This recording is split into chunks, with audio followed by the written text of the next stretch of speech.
Today, we'll be taking a closer look at the history and architecture of one of Port Colborne's historic public buildings, Steele St School.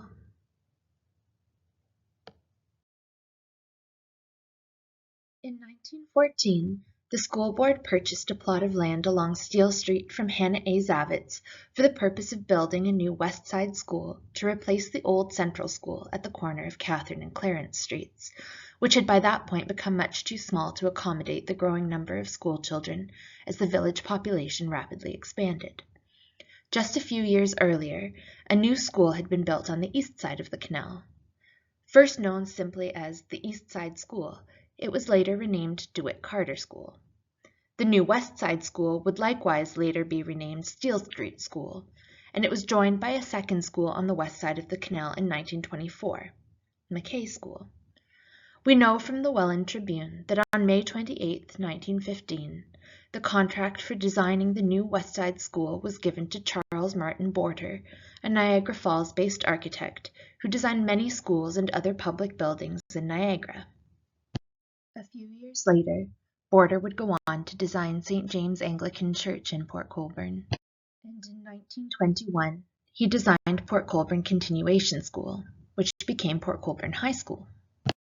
In August of 1915, builders Ryan and Gardner of Welland received the building contract for the new West Side School.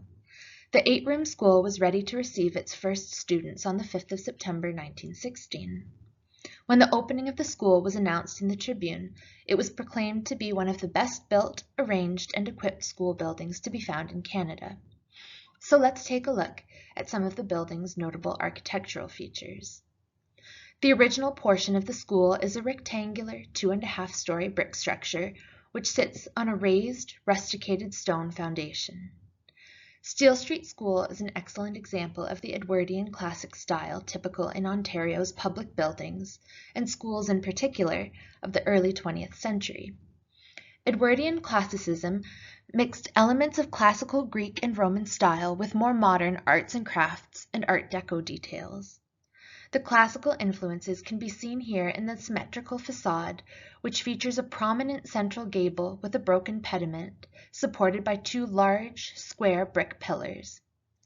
These pillars, like the corners of the building, are decorated with geometric patterns created with yellow terracotta tiles, reflecting the new and exciting modern Art Deco style of the period.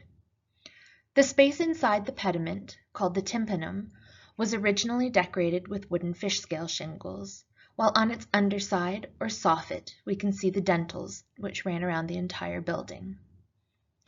The front door surround, also done in yellow terracotta tiles, echoes on a smaller scale the classical motif of the large gable and pillars, with another pediment above, and decorative pilasters on either side. The original entryway, which is no longer in use, had French doors, and a large transom window over the front door with a starburst pattern, again showing a little bit of Art Deco influence. And here we can see the entryway in some detail in the background of this 1935 photograph of some of the school's teachers standing on the front steps. In addition to the central entryway, the school also had separate entrances for boys and girls, one on the north side and one on the south. On the front of the building, if we take a close look at the space between the first and second floor window rows, we can also see some decorative brickwork forming a diamond-like design known as a diaper pattern. The brick for the school was brought in from Ridgeway, Ohio. Lastly, I'd like to draw your attention to the building's windows. The large, regular windows added to the aesthetic quality of the exterior facade, but more importantly, ensured lots of natural light inside the classrooms as well as sufficient ventilation. The window surrounds on the front and rear of the building, and the lintels and windowsills on the sides all appear to be made of the same terracotta tiles that decorate the brickwork. Of particular interest are the 6 swept dormers, sometimes called eyebrow windows, which adorn the roof of the building on all sides, adding an element of the arts and crafts style, also very popular at the time. When the school opened in 1916, there was a lot of praise for the beauty of the interior as well, most notably the hardwood floors made of Georgian pine. There was also great admiration for the design and fittings, which included then state-of-the-art technology and advancements. These included a telephone system which linked all the classrooms to the main office, 2 drinking fountains, adjustable student desks, and electric lights. In order to accommodate continued growth, the school has undergone many changes over the last century, including several additions and alterations. Nevertheless, its Edwardian classic style exemplifies early 20th century school architecture, and it remains as the second oldest school building still in use as a school in the former village of Port Colborne.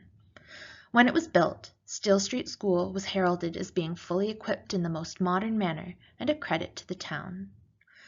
Although more than a century has passed since it first opened, with thousands of students having passed through its halls, Steele Street School remains an integral part of the community, a landmark for the importance of education.